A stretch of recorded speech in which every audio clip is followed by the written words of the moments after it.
So, since my release schedule for reviews are a bit infrequent, I wanted to do something a little bit more special, a little more off the cuff. Just wanted to talk about the games I played throughout 2019. I think including this end of the year recap would be nice, as it would probably give me time to talk about various games that I really wouldn't probably otherwise get to talk about, like RPGs and stuff, because they can take longer for when it comes to reviews. I know this video should be coming a little sooner, or should have come sooner, but I've been busy trying to get through other stuff and getting ready for school, so I figured, why not go ahead and just, do this. I don't know basically how I'm gonna do like certain footage for certain games, but I just have to think about it and see. I may probably borrow footage, but it's all in the name of fair use, so without further ado, let's start. Alright, so I'm just going to go through these all by months here. Some months may have more than other months, so let's go ahead and start for January. First game that I've logged is Fist of the North Star Lost Paradise. This game is basically developed by the team that did the Yakuza games, but it uses the Fist of the North Star license. It was interesting. It was a bit more crazy and over the top than the normal Yakuza fare that you're probably used to at this point. I haven't spent too much time with Fist of the North Star in general, but I really was happy with this game for the most part. Pretty much met my expectations and was a lot of fun. And shockingly, or maybe not so shockingly, it still was a pretty solid exclusive to have for the PS4. Next game, I actually ended up replaying Nightshade. It was, you'll find a lot of older games, been some newer games here and there, but mostly you'll find older games.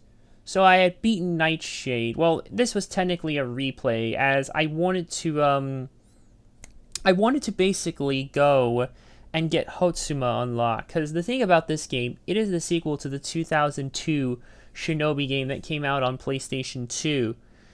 And you can actually unlock the protagonist for this game, Nightshade, as well. But you need to have saved data from the first Shinobi game, a completed save files, and you have to beat the game at least once, which is not easy because it's a tough-ass game. And then you have to beat Nightshade on normal on the same memory card. None of that all was really easy. But hey, it was done. The gameplay itself is fine, but the game itself is one of the... Probably it and its previous game, Shinobi, they're a couple of the hardest games that I've ever had the deal with. Shall we say, probably a couple of the hardest games I've ever spent time with. Certainly on the PlayStation 2 in their class.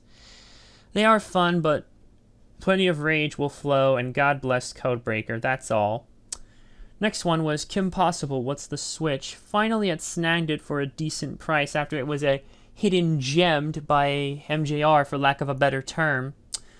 It was a decent little game, simple 2.5D action platforming beat-em-up ordeal. Not too terribly long per se, but I got some fun out of it. I do like the show itself, so had to give this one a shot. And next up, I had played the two PlayStation 2 Contra games, Neo Contra and Contra Shattered Soldier. Let's just say they're tough as hell as well, though I think Shattered Soldier is the harder of the two, with Shattered Soldier being right up there. It was one of the hardest PlayStation 2 games ever. Even with the Konami codes for them both, they are not easy by any means necessary. They're fun though, but not exactly easy. And that's really it for those. Also, I took January as well to play through a bunch of GunCon 2 games. I literally pulled out my old CRT and put it on my bed because I literally had nowhere else to put it. And I just plowed through a bunch of GunCon 2 games that I had in my backlog that I did not get around to.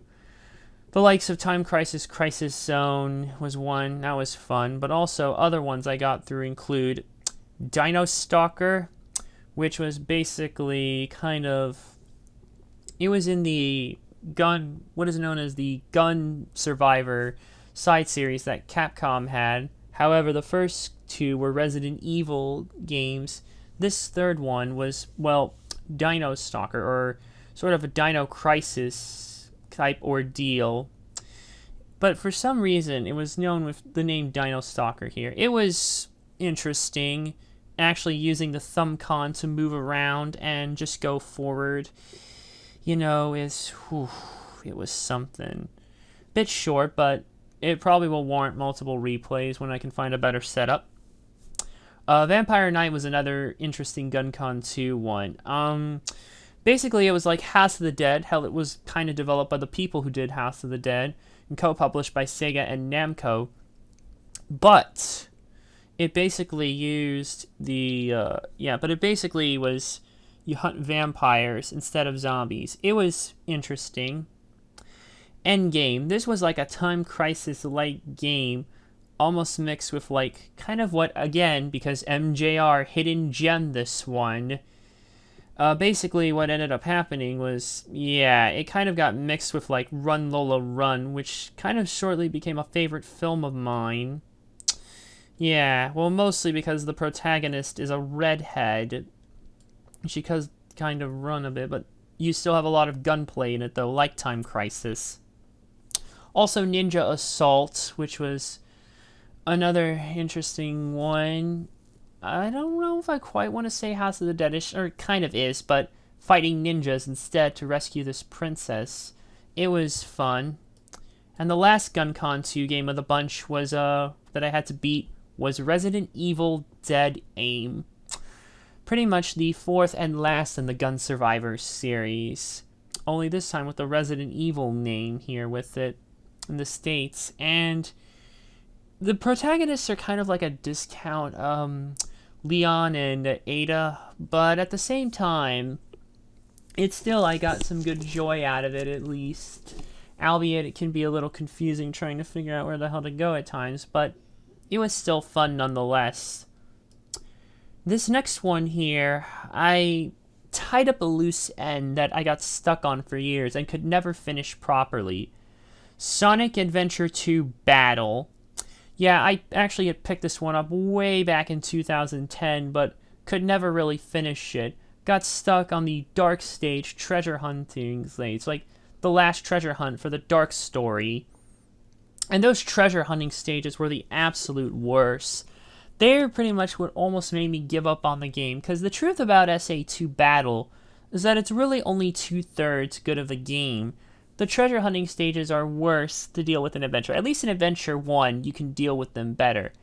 Adventure 2, not so much. Not really. They are not good at all, and quite frankly, they're more problematic. Very problematic, because of the way the radar is. It's been talked to death about. But yeah, it was finally nice to tie up that end, and then beat the last story when I should have done it years ago, but whatever. I also went and mopped up Twisted Metal Black. Yeah, I've been wanting to get into the Twisted Metal series and decided to use this as my starting point.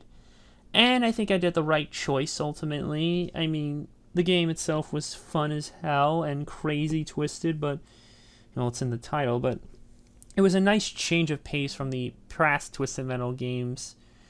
Winning full-on dark, and damn, it was worth it. Also, another franchise I've been wanting to get familiar with is Tenchu, and I ended up getting Tenchu Fatal Shadows, also on the PlayStation 2. Pretty interesting stealth game, a bit crazy in some bits and almost rage-inducing, but hey, you get to be a ninja, which is cool. Another one I've been wanting to get my hands in, Disaster Report. I'd seen a couple videos about this. I had seen Good Bad Flix's video about it, and I wanted to give it a try, so I did, and I got some fun out of it. It's pretty interesting. I do wish we could have used the fucking, what was it? Use the, I don't think that accessory was released. There was like, you remember the Res Trance Vibrator? Well, the Japanese version of Disaster Report actually supported it.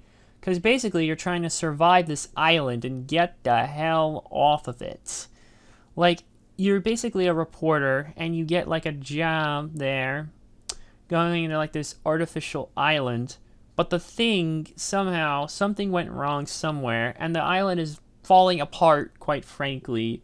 So you have to get off, survive, help other people you meet. It's interesting. It's not too long either, but there are multiple endings, so it does warrant some replayability. Alright, so we're going on to the month of February now.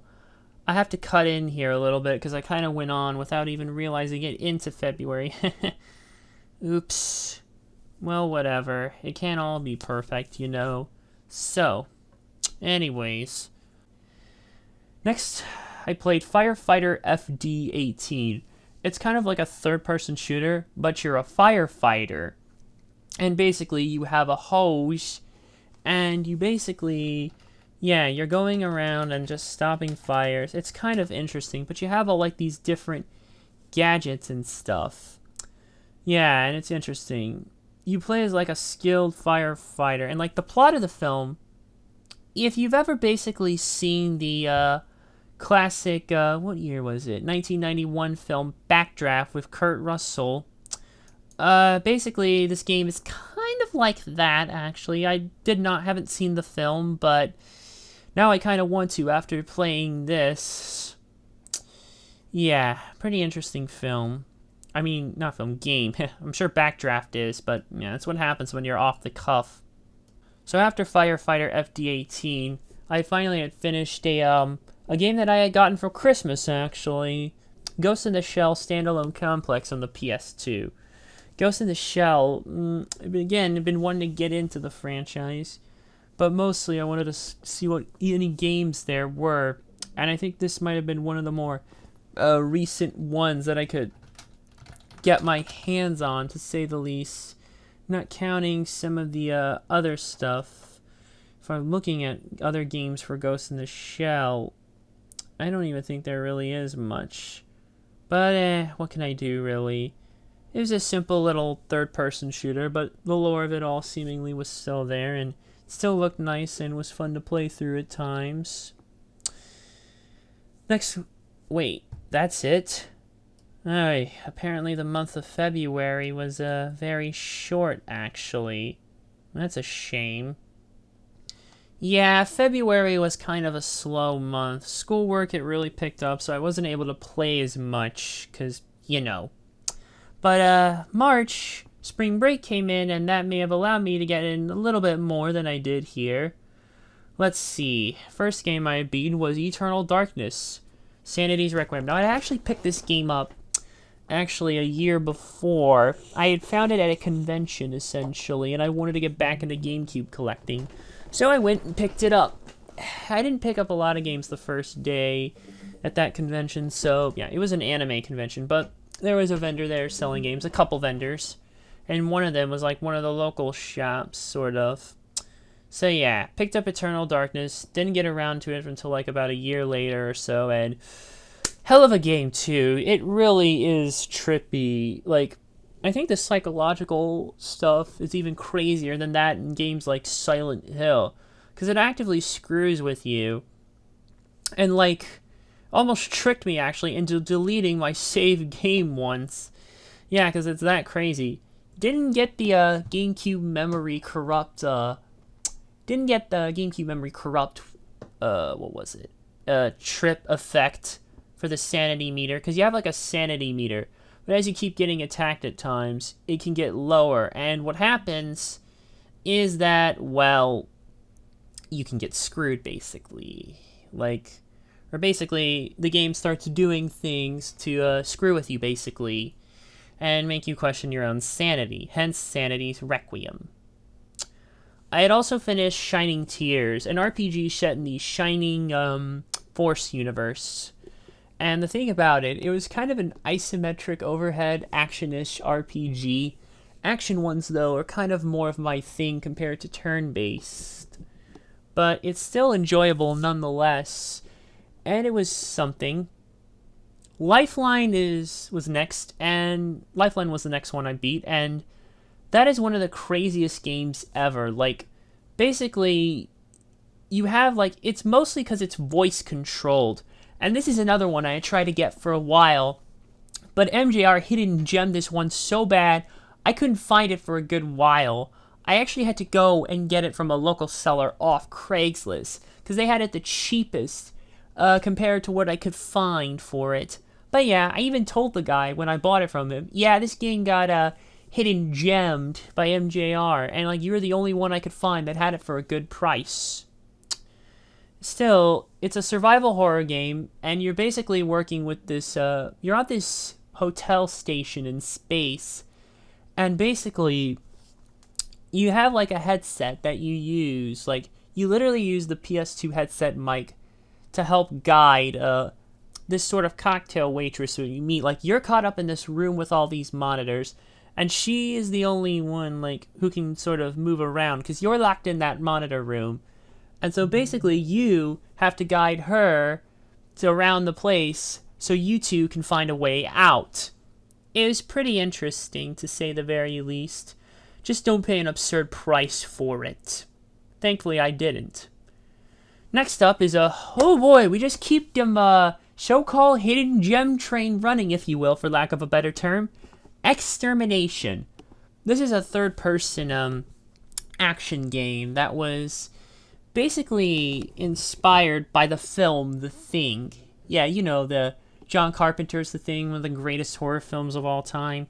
Yeah, this game was kind of inspired by that. You're out in this Arctic base in the middle of somewhere in freezing Europe, probably Russia. I don't really quite fully remember. But yeah, you're in this freezing base here, basically, and like, it was kind of one of the first survival horror games on the PlayStation 2. It's got a lot of third-person action in it as well. And again, there's a thing of sorts, this weird alien creature in this base, and you gotta try and figure out what's going on.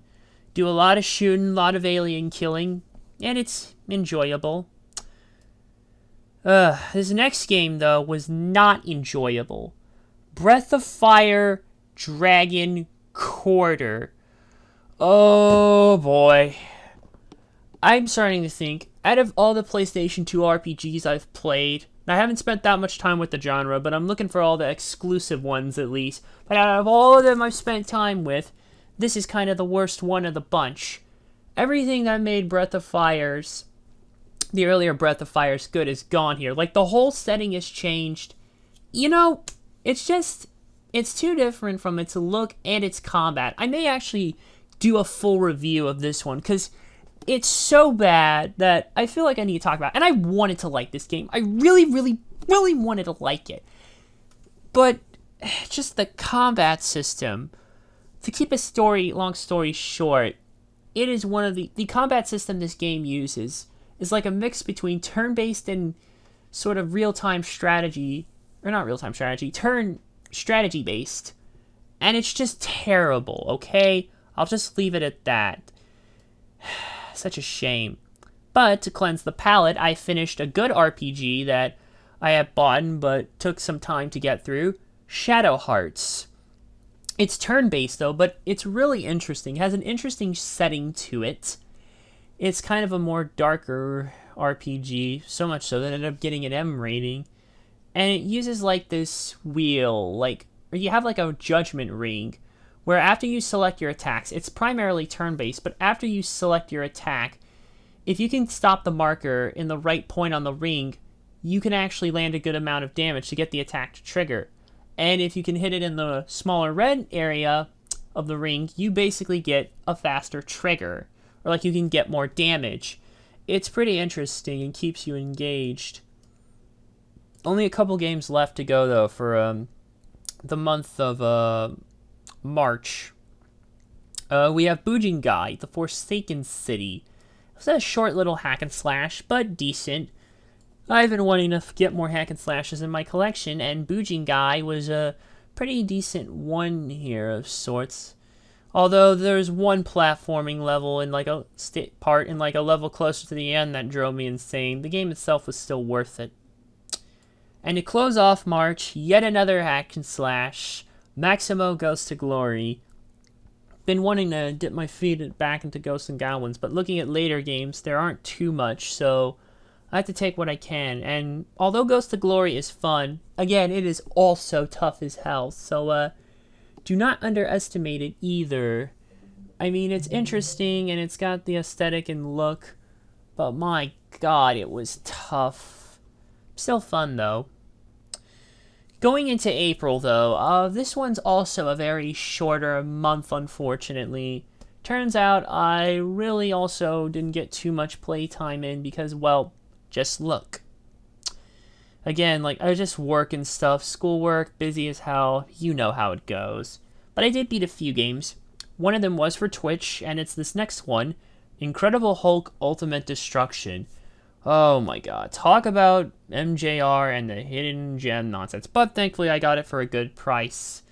The game itself is kind of like, it's basically an open world Hulk game. It has an, I'm trying to remember the full plot. I can't exactly remember off the top of my head, but you're basically Hulk still, and you're going around doing missions, like smashing things, doing Hulk-like things, but it's more open-ended. You can get all these different power-ups and attacks and stuff, and I have done the full playthrough on my Twitch, so you can go look at that for more information. But I will say, it does have its rage-filled moments, though. So be warned, though. It's not exactly an easy ride. But hey, no one ever said any of it was.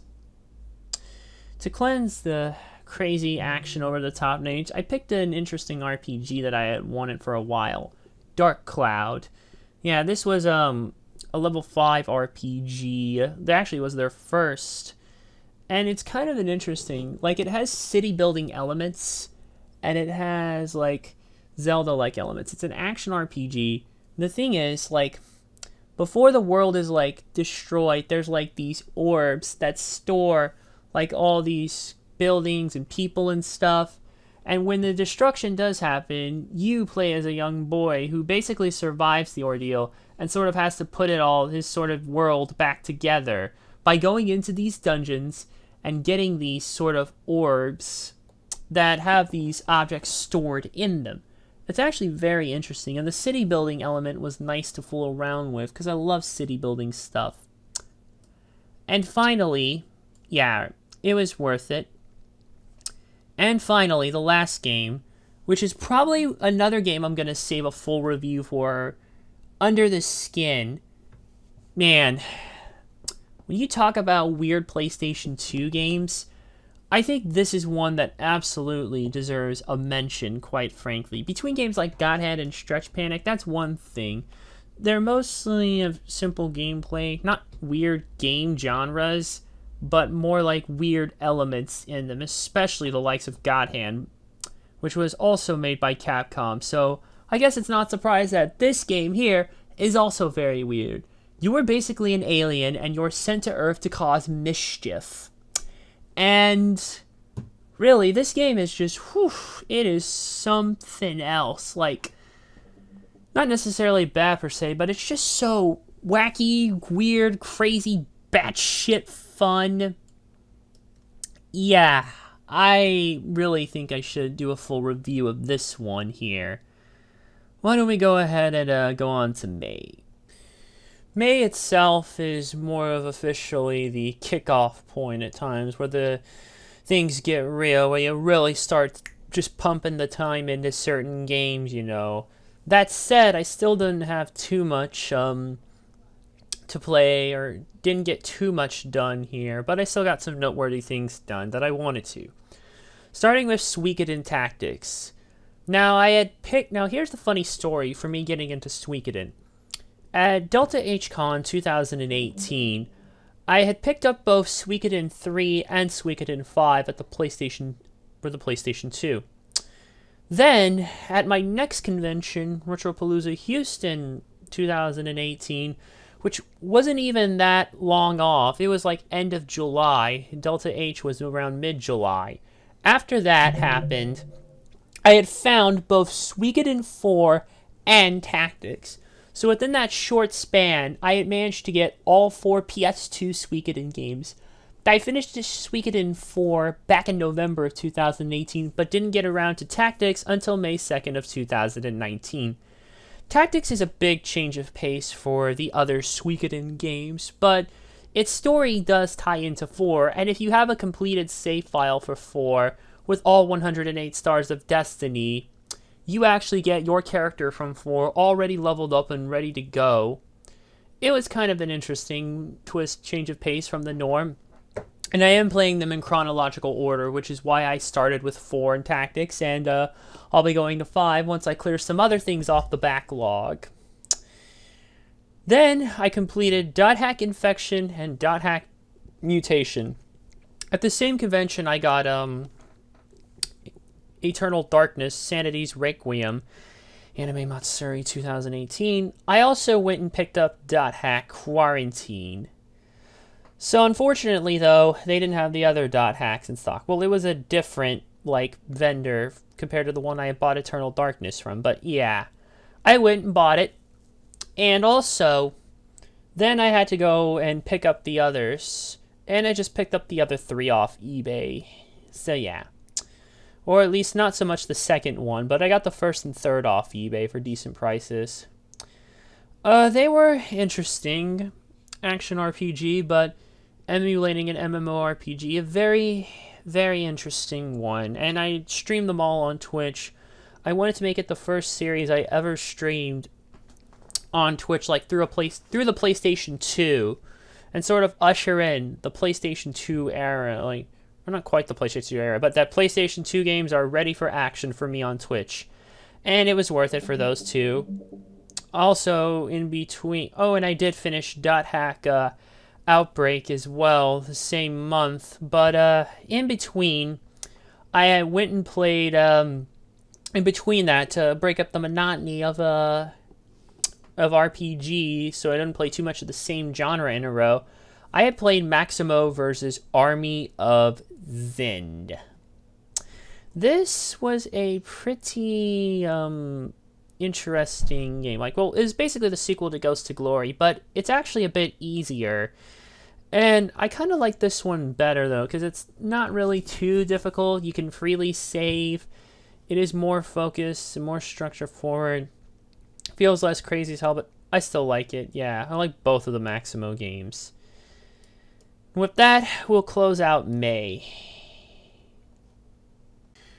With June, me being fully out of school for the summer, I figured, let's get this shit going. We'll be here for a good while for June like we were for January. And I was out for most of January as well, because typically for me, my school wouldn't start back up, my university, I should say, wouldn't start back up until later in January. So, yeah, that gave me enough time to knock out a lot of stuff, for those of you wondering.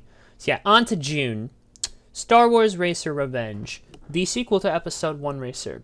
I never played Episode 1 Racer, but playing Racer Revenge was a lot of fun. It was developed by the guys who did Splashdown and Splashdown Rides Gone Wild, Rainbow Studios.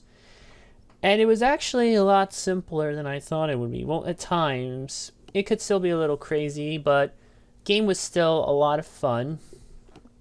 Game was interesting indeed. And I have to say, that pod racing stuff is so much fun to do. Continuing the racing train, we've got Rumble Racing.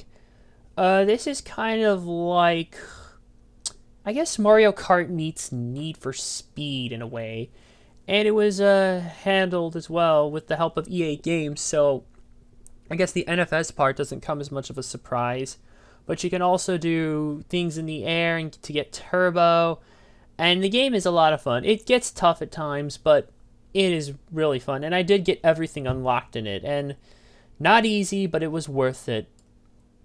.hack Quarantine. Pretty much closing out the .hack saga with the craziest revelations ever. Not much else I can say there. Gungrave Overdose, the sequel to Gungrave. And I love Gungrave so much. So much so that I was kind of inspired by what Try from My Life in Gaming did, where he wanted to pick a game and sort of beat it once a month, sort of get to know it better, master it. Only with him doing it, trying to do it with Castlevania, I wanted to do it with something that I was familiar with. And with how short Gungrave was, I figured, well, let's do that. So I did.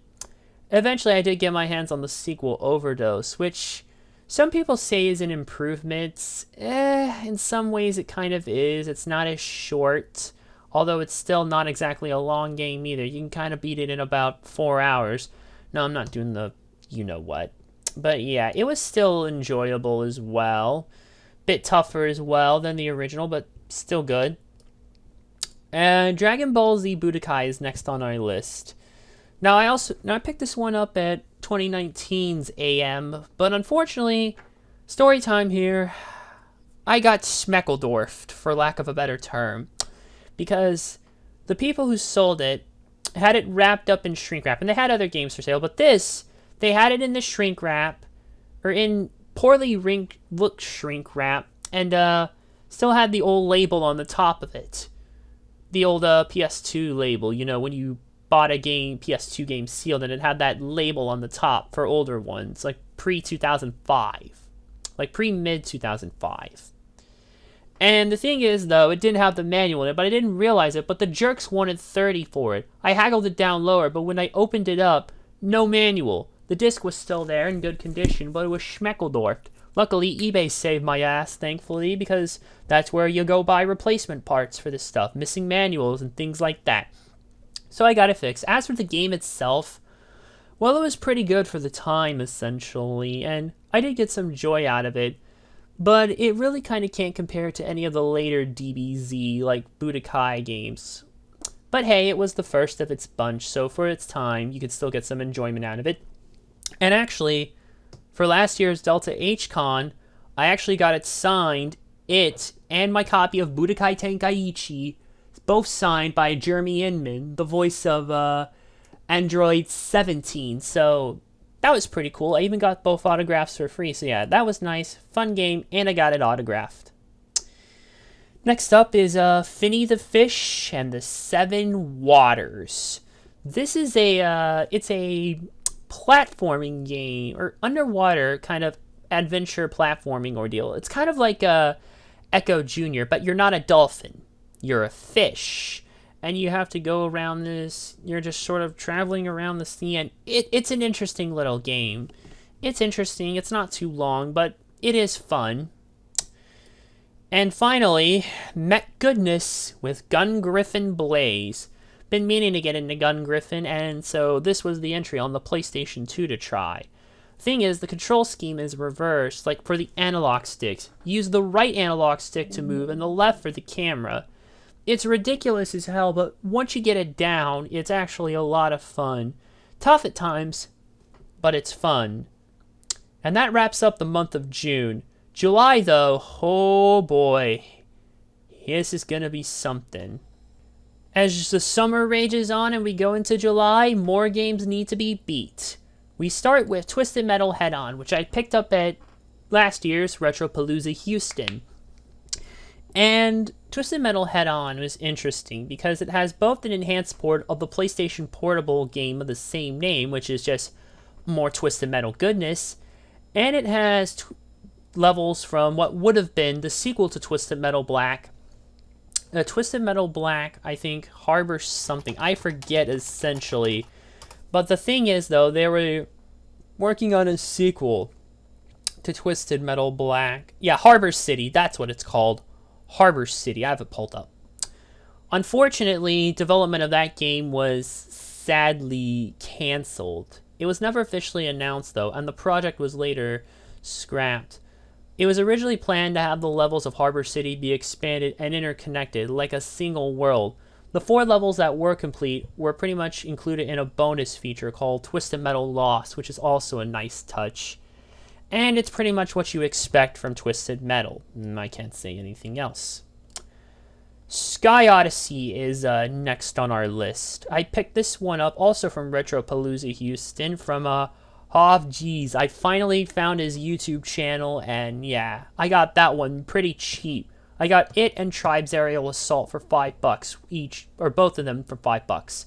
Still haven't played Tribes, but I'm going to at some point. This game, though, this was an interesting ordeal. This was like an early flight game on the PlayStation 2. This may have even actually, was it a launch title? I don't think it was, but it had to have been pretty close at least. Like, at least the launch window. Yeah, it was a launch window game, not a launch title, because it came out November 15th, 2000 in the US, about a month after the console launched. But it was such an interesting game. Like, even before Ace Combat, so you're not really dogfighting per se. You're flying through various, like, you're doing these challenges and flying around these, like, mountain areas and doing other insane challenges, like, but it's actually really, really interesting, and it has such a good setting. Like, you're on this kind of big, grand Indiana Jones adventure in the sky, and it's so much fun. It's pretty cheap as well, too, so I would recommend it. Oh boy, here's a big one. And this one needs a story as well. Rule of Rose. Yeah, how the hell would I get that game?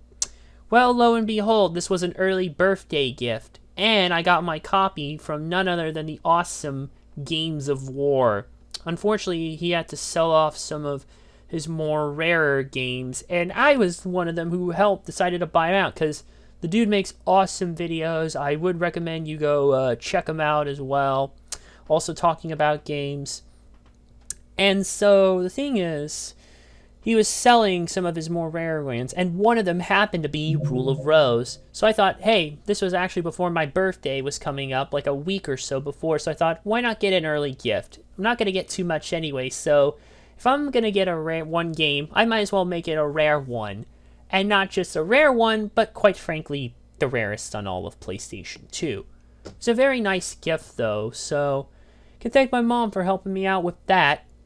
As for the game itself, well, unfortunately, I wish I could be more positive. I mean, the lore of it itself is very interesting. It's more psychological horror rooted through a flashback, essentially, and how the children are pretty much scared, creepy as hell, as Games of War himself described. Unfortunately, the gameplay itself kind of fell a little bit flat. I mean, there was times where it was clunky. It felt more like Resident Evil-ish tank controls, but with crappier melee weapons. You do have a gun, but it's not very useful, though. Still, the lore itself is very interesting, and at least I'm glad I got to experience that for myself. Moving away from survival horror, though, we'll go into some action. Samurai Jack: Shadow of Aku. It's a hack-and-slash platformer action game based off the show the same name, Samurai Jack, and I haven't seen the show in ages. I really need to rectify that. And this game, though, it's actually not too bad. Decent little action game there. Some of the platforming bits, though, are a bit too outlandish, but it's still really interesting, to say the least. I mean, the combat still works fine, and yeah. Anyways, more action goodness, hack and slash goodness, with the Mark of Kree. This is one I picked up at Retropalooza Houston last year. It was only $5. Interesting little action game. I mean, you use the right analog stick at times to lock on to enemies, and it's kind of interesting with its setting, but there's actually really not a whole lot, I guess I could say, about it. I mean, it was re-released on PlayStation 4. I think it was re-released on PlayStation 4. I can't remember. I think it and its sequel were, which pretty sure I beat the sequel as well, so I will get into the sequel later down the line. But it's like cartoonish character designs and graphic violence with a unique visual style. Like, it's influenced by a lot of Polynesian culture and arts, and it has a very influenced setting there, and adaptive music as well. But yeah, you can use the right for locking on to enemies, and it's a simple, really, hack and slash at times. There's really isn't much else. Now this next one, though, really is. I picked this one up from, I picked this next game up at last year's Retropalooza Houston from Captain Retro. We Love Katamari. I'm planning on getting Katamari Reroll on Steam, but We Love Katamari is still a PlayStation 2 exclusive, and since I found it out in the open complete, I went ahead and picked it up. Oh my god, Katamari is fucking weird. It really, really is. Like, it is. I'm. I can't even really describe it for those of you who haven't played a Katamari game. But it's like you have this ball and you're rolling things up. It sticks to it, but it gets bigger as you get more. And you do all these crazy weird challenges. And at the end, you have to have a Katamari so big from everything you rolled up. You literally. And you know what? I'm not going to spoil that. You really need to play it for yourself. It's still very affordable to get, and you should. It's a crazy, crazy game. Going away from too crazy, though, Judgment on the PlayStation 4. This is yet another game developed by the Ryuga Gokuto studio, and this one is actually set in the Yakuza universe.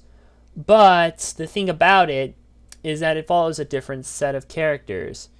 You play as Takayuki Yagami, or I think that's the first name, or just Yagami's son at some points in games.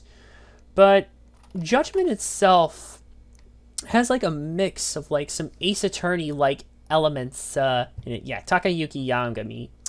It has a mix of these weird like elements. Like, it's kind of like the main core of the game is what you would normally expect from a Yakuza title. Action adventure beat 'em up with a lot of beating up a lot of bad guys, plenty of side quests, all sorts of interesting mini games. But it also has like a legal element to it as well, as you're working on this case basically. It's basically is more like a detective case, and it also was created to be more accessible to detective game newcomers. Say those who haven't played a whole lot. Yeah, the main character I mentioned, Yagami, is basically a former lawyer turned detective involving a case, explores a case involving dead bodies whose eyes were removed. And I can't really go much into further detail without spoiling it, and you really should play it for yourself if you haven't. It is really good. And next up, we have Rise of the Kasai. So this is the sequel to Mark of Kree itself. It is more straightforward, less open-ended though, and you also have like some other things, like you play as like the sister of the main character from Mark of Kree, who's now all grown up. There's also times where you can play as him as well. The main character from Mark of Kree, he's still here. And again, it's kind of much of the same though as Mark of Kree. So, well, if it ain't broke, don't fix it. Excuse me. Next up, we do some Red Dead Revolver. Oh boy. Red Dead Revolver. This game was a little bit of a mixed bag, to be honest. Or not quite a mixed bag, but my playing experience with it was not so good. Because I picked up the Xbox version.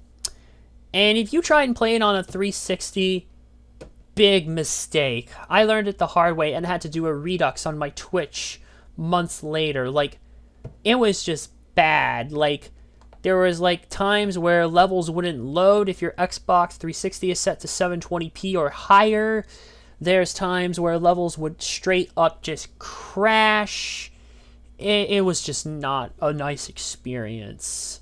Like, particularly when you're fighting Bad Bessie, that boss battle, you can't get too close to her, or the game will just straight up hard crash. Like, lock up, freeze, boom, crash. You have to reset the console. Terrible, horrible. So, after all that madness, what I ended up doing was I ended up just replaying it in PCSX2 and had a much smoother experience. Back on... Still, the game itself is actually a lot of fun. Quite actually different from the Redemption games, as it's more linear, and the thing about it is it's more... What's the term? Red Dead Revolver. It's more arcadey. More arcadey than Redemption. It's still worth it, though. Next up on the Xbox Love, Burnout 3 Takedown. Again, like Rumble Racing, we 100%ed it, or not quite 100%, but at least got through the main career mode, which unlocked a good chunk of stuff. Only thing I'm missing is getting things from like signature takedowns and stuff like that. But honestly, the main campaign was enough to take up most of my time, the career mode. Still, it was worth it though. A lot of crazy fast-paced action, cars blowing up. Burnout 3 is probably my second favorite Burnout game behind Burnout Revenge, and it's absolutely worth it. Back to the PS2 love though, we got ourselves Ghost Hunter. A third-person shooter that basically has like, not just, it has a couple regular guns, but you tend to catch ghosts throughout like this underworld. You're playing as like an officer who's investigating a school that's supposedly haunted, but then you find like this whole interesting, you find this sort of contraption that's left in the basement. And basically the thing about it is that it has like as a portal that leads to like an underworld, like with so much just so much ghost, and it's pretty interesting. And your main gun allows you to capture ghosts. It's a little on the short side, but it is interesting. Just don't pay an outrageous price for it. Unfortunately, you're going to have a hard time doing that for a good while, because guess what? Back to another Metal Jesus hidden gem. Actually, to be honest, I think it should be more Radical Reggie, considering the video that he put this in. He had Radical Reggie for his last PlayStation 2 hidden gems, actually, or the one before the last part. And basically, Reggie actually did most of the talking, come to think of it. Whatever, still play Ghost Hunter. Just either don't pay an outrageous price or emulate it. You know what's weird about it? In PAL territories, the game, it's like a $5 game, whereas here in America, it's like $30, which is ridiculous. But I digress. More mech goodness, more Gun Griffin. Gun Griffin Allied Strike. Yeah, much of the same. A little more tougher than Blaze. But I beat it. I really can't say much else, because it's more the same. Although by the way, the analog controls in Allied Strike, they're actually right. Left moves, right controls the camera, like it should be. Only a few more games left to go through. Another one I picked up from Havji's, Crash Twinsanity. Crash Twinsanity was an interesting one. Probably better than Wrath of Cortex, but I had some trouble in a couple levels, especially the final boss. I could not get the grappling hook. And the annoying thing was I ended up having to thought I'd have to replay the game on my original Xbox all the way through, just because I thought the 360 controller couldn't handle it. Unfortunately, my own problems may have come itself, but it was still badly designed, and just that final boss just Maybe I'll have better appreciate it, and it only wore my drive out further. Whatever, my OG drive for my original Xbox was on the fritz, but I replaced it, so we're good. Okay, last two games I beat for July were Spy Hunter, which I finally picked it up at last year's Retropalooza Houston for $5. Pretty much a 3D reimagining of the classic Midway Spy Hunter. Although the OG Xbox version does have the Spy Hunter game in it, actually. The original one that you can play as a bonus, a game within a game. And finally, Resident Evil Outbreak File 2, which I actually haggled for and got it with two other games for $40 total. This is because even though this wasn't hidden gemmed by MJR, it still shot up in value around the time the RE2 remake came out. Thankfully, though, I got it with a decent price with the two other games. I got Predator Concrete Jungle for an additional $5, and I got Perfect Dark Zero for free, so really it was more like $45, but it was worth it. And we'll get to Perfect Dark Zero later on as well, but Outbreak File 2 was much of the same like Outbreak File 1, but different campaigns, and it was probably a step up indeed from the first Outbreak. Anyways, that's enough for July. Winding down summer, August. Gotta try and get as much more in as possible before shit gets out of hand, or before, not really quite, blah, what am I saying? You know, this is what happens when you're off the cuff. Gotta get more stuff done before back in school. So, Spy Hunter 2, which I actually had before I had the OG remake of Spy Hunter, but that one took a little longer to find, so hey, this one was more worth the wait, because it's more tightened up, and it plays better than the previous Spy Hunter. 007 Everything or Nothing. Another one I had sitting around.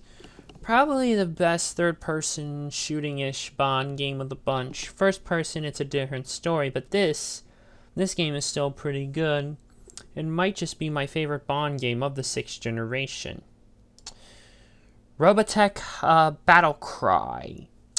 A third-person shooter with Max, of course, based off the Robotech franchise. Wasn't too into it before, but this was decent. The Klonoa remake on Wii. A pretty fun little good remake of the classic Klonoa platforming game on the PlayStation. I do wish they would bring Klonoa back. Star Wars Jedi Starfighter. Pretty fun Ace Combat-like game set in the Star Wars universe. Medal of Honor Frontline. Been dying to get a hold of this one, and I'd say it was worth it. Definitely fun in parts, but probably a little harder at times than anticipated. It's mostly more towards the end.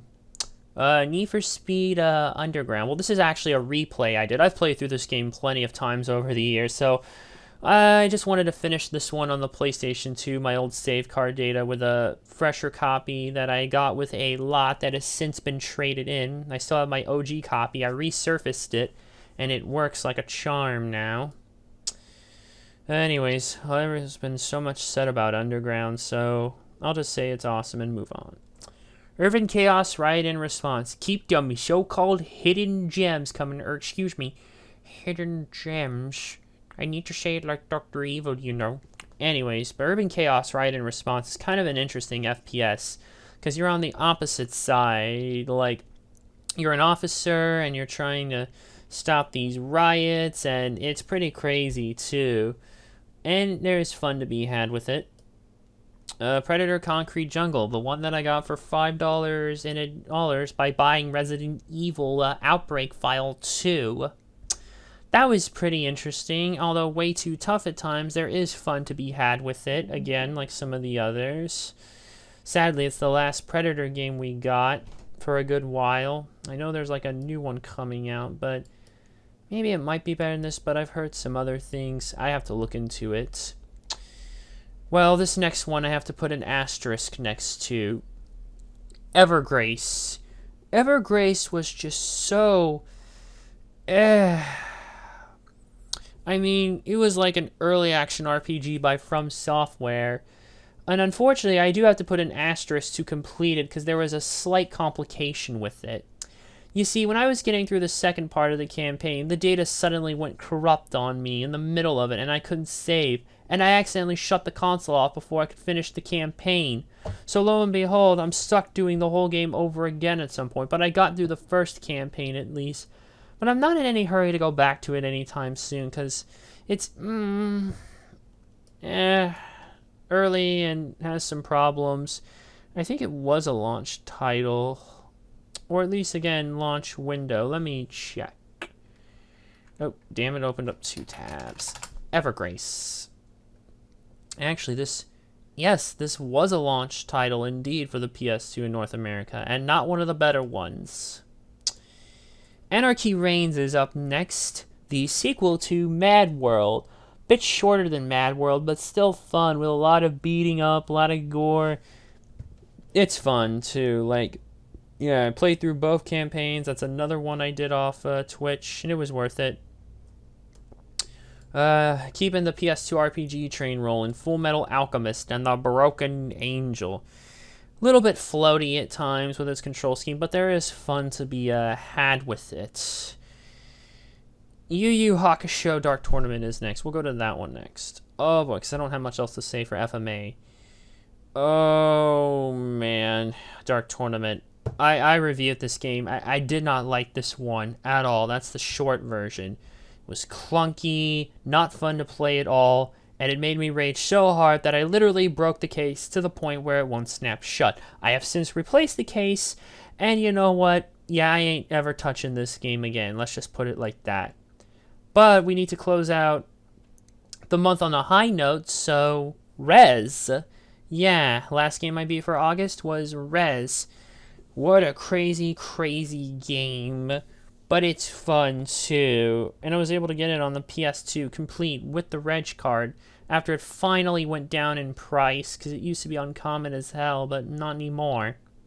Alright, that clears up the month of August. We're getting closer.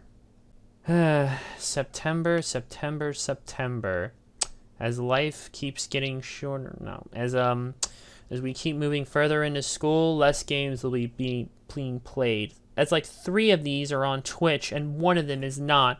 That's how much actual game time I got in. But you'll see why for some in a bit. We start with Full Metal Alchemist 2 and the Curse of the Crimson Elixir. The last true one I finished of the summer before I got back into the swing of things for school. But yeah, FMA 2 is actually better than the first one. Like, the gameplay is more first Full Metal Alchemist. Curse of the Crimson Elixir is more tighter with its controls. It plays better. The AI partner isn't as dumb as in the first game. It's more straightforward, and yeah, had a lot of fun with it. Then we go to one that I should have beaten a long time ago. And actually, okay, so it's actually 2 of them that I didn't beat on Twitch, but 3 of them I did. And this is the first one. I should have done this one a long time ago. Panzer Dragoon Orta.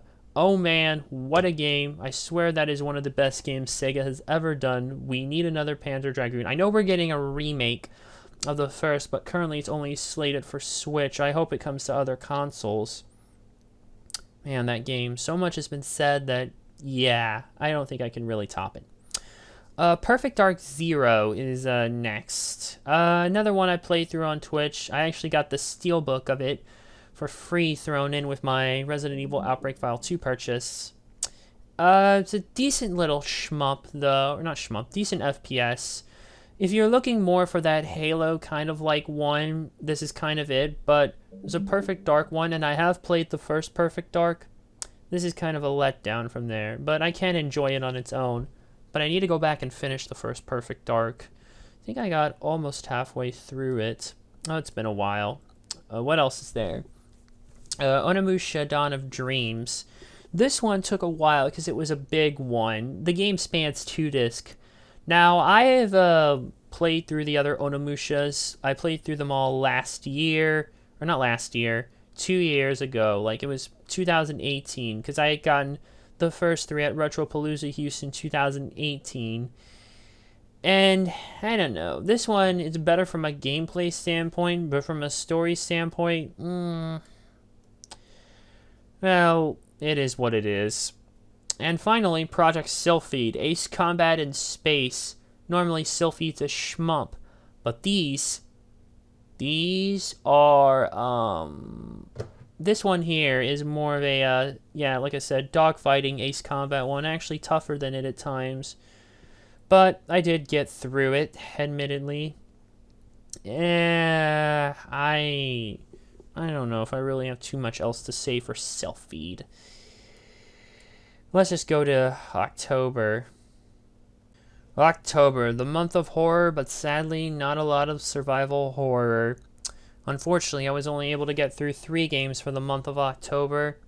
Again, school was busy as hell, so yeah, actually these 2 are the only one. Majority of them were done on Twitch. Starting with Minority Report, Everybody Runs. This is one that I got from a lot with other people, or like from my cousin. Yeah, he gave me his old Xbox and games, and I fixed all of them, pretty much, or most of them. Sans a scratch to help Burnout, but I already had my own Burnout copy, so I'm good. But yeah, and this was one of the games. Minority Report, Everyone Runs. It's kind of a beat-em-up shooter or dealio. It's average. You could plow through it in a few hours. I also beat another one that he gave me, Call of Duty 2 Big Red One, which is actually enjoyable before COD got off the World War II train, went all futuristic. And finally, I beat one that I have been looking to acquire for a long time, Bloody Roar 4. Oh boy, this was a tough one to get. Not even, again, I have no idea why this one is expensive. This is another one of those games where it's expensive, but you don't get why. It wasn't positively well received. It wasn't hidden gemmed by MJR. It didn't sell a whole lot. But yeah, it was the last Bloody Roar game, so maybe that has something to do with it. I don't know. Well, it's fun for button just mashing hell of it, but I do want to check out the others at some point, which thankfully aren't as expensive as 4, but I got 4 through some trading credit at one of the local shops, so yeah. So yeah, now we enter November, month of Thanksgiving. Thankful that we finally got through more of these games. Time Splitters Future Perfect. Out of all the games I had gotten from my cousin, this is the one I really wanted the most. Mainly because I had played through Time Splitters 1 and 2 and absolutely loved them. So I was really looking forward to playing Future Perfect. And quite frankly, it's probably the best Time Splitters of the bunch. Has a kick-ass campaign and all the other modes are fun. I just wish you could still play it online. Yes, I know of X-Link Kai, but it's not the same, you know. It's complicated for me to explain that. Speaking of few games, I got more games here from Avo that I beat. Yeah, Avo Live. That's the Twitch name of my cousin. What else did I get from him that I beat? Shrek 2. Surprisingly not too bad for a movie-based tie-in. Tough in some spots, but very well doable. Same thing with the next one, Robots, which I originally actually had on the PlayStation 2. But traded it in long ago, but now I have it back on the superior platform. What else? Another one, Madagascar. I breezed through that one, though. Really average platformer, not too much trouble. I breezed through it. It really was not too bad. Crash Tag Team Racing I really wanted to get through because it looked like so much fun, and it was. I still wish we got the Crash, what was it? The latest Nitro Kart refueled, or is it Nitro? I can't even remember the name. Is it Crash Team Racing Nitro Fueled, the remake of the first one? I wish that one would come out on PC. I don't know what's taking Activision so long to do it. They should have released it on PC at the same damn time, but I digress. Going back to ones that I previously had trouble with years ago that I finally got around to beating, Far Cry Instinct's Predator.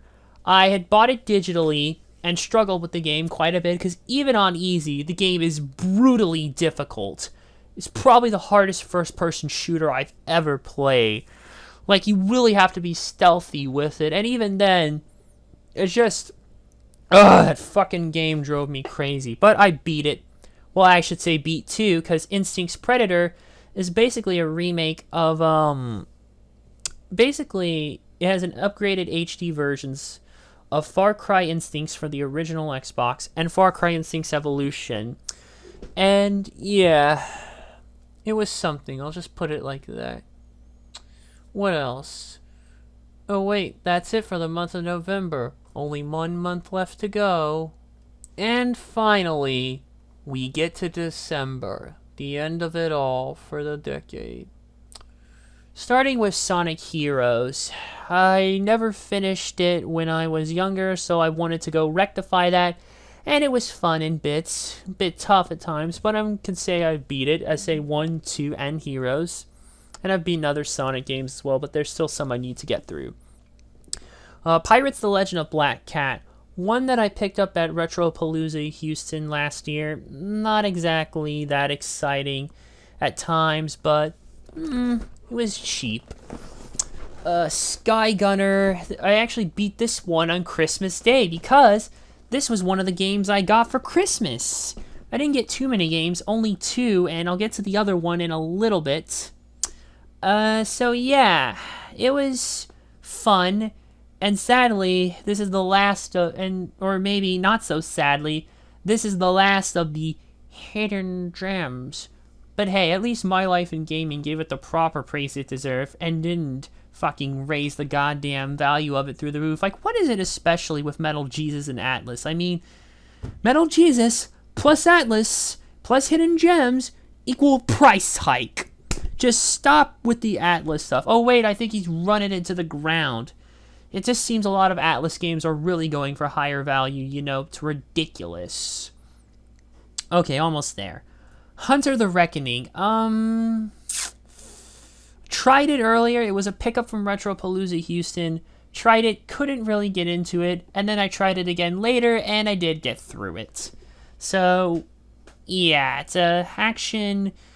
You're meant to play it cooperatively, but I didn't really have anyone to play it with, so had to wing it through with cheats on my own, but it is what it is. Yeah, just average beat 'em up kind of ordeal. Def Jam Fight for New York, another one that I've struggled to understand why it's gone for so much money. But again, thanks to it's the same shop I got Bloody Roar 4 from, because they don't just sell games, they also sell movies, DVDs, and Blu-rays. Yeah, and so I was able to do a side thing, and I got it for cheap. And basically I traded in, like, because I've been upgrading my DVDs to Blu-rays, and so I can take them in, trade them in, and get credit to put towards games to buy in the store that I do want. And Bloody Roar 4 was the first, and Def Jam Fight for New York was the second, and I'm sure there's going to be plenty more down the line. At first, I struggled with Fight for New York because of the way the system is. You basically have to fight, like, you only have one style at the start, and basically, it's not exactly ideal. Had some rage moments in the first fight, but then as I started getting better and got another style, I just started to get better, basically, with the game, and just kept going through and was tearing through guys like there's no tomorrow, until we got to the very end, where the toughest hell boss battles come in, but it is an improvement over the first. The only downside is that it was a Black Label disc and a Platinum Hits case and manual, but I got the Black Label case and manual, so yeah, Black Label Fight for New York for only $8 thanks to all that trading credit. God bless trade-ins. Now we go to the second game that I got for Christmas, Super Monkey Ball Deluxe. All it really is an enhanced version of Super Monkey Ball 2 with all the mini games unlocked, but it does have more levels, to be fair. Some exclusive ones that you can't get in Super Monkey Ball 2 on the GameCube. It still is fun, though. It's still fun. It's Super Monkey Ball. You really can't expect much else, but hey. And finally, the last one that I beat on the original Xbox, actually, and the last one, I actually beat this one on New Year's Eve, and it was the first game I beat on the, after repairing my OG Xbox, All Racing Evolution. Yeah, that same day I had stopped in for Def Jam Fight for New York, I picked up some other things. And I found Our Racing Evolution for the Xbox. So what can I say, really? Yeah, basically like a more arcadey Gran Turismo within the Ridge Racer like feel to it. It was fun. Story mode didn't take too long to get through though, but it was definitely worth it. It looked good. It played well. And I'd say it was a fun, underrated racing game. And that's basically it for all the games I played in 2019. A lot of old stuff, but there was a good mix of new stuff as well. So, what can I say, really? The game itself was just... Man, this was something, quite frankly. A hell of a year for me. Don't really have quite everything still done, and there's still probably other games that I do need to go back and categorize, but I probably will, and I already hope to beat more. So far, I've already been 1, 2, 3, 4, 5, 6, 7 for the month of January alone. I'm sure I'm going to be able to knock a couple more under my belt, but I'm going to have to keep going eventually, but I don't know. I'll see, and I hope to do more of these. Anyways, let me know what games you guys have been playing. And until next time, thanks for watching. And, see ya.